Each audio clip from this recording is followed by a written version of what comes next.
High সবাই, সেদিন চলে গিয়েছিলাম একটা ওয়েডিং ইনভিটেশনে। আর তোমরা তো জানোই বিয়েবাড়ি মানে জম্পেশ খাওয়া দাওয়া, তাই আজ দেখাবো বিয়েবাড়িতে গিয়ে আমি কী খেলাম। ফার্স্টেই দিয়ে গেল একটা পাতি লেবু, তারপর গরম গরম পানির পাসিন্দা সাথে সস, তারপরে দিয়ে গেল গরম গরম রুমালি রুটি আর চিলি চিকেন। চিলি চিকেনটা একদম খুব স্পাইসি আর জুসি ছিল, সত্যি বলতে খুব টেস্ট ছিল।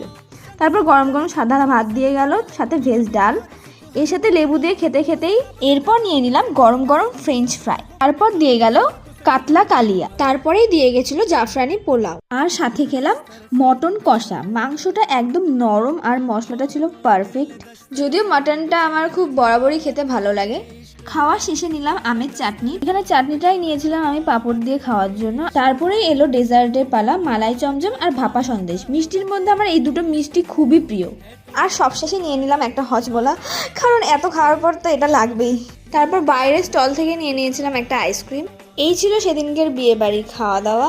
ভিডিওটা ভালো লাগলে লাইক, কমেন্ট আর সাবস্ক্রাইব করতে ভুলো না। বাই।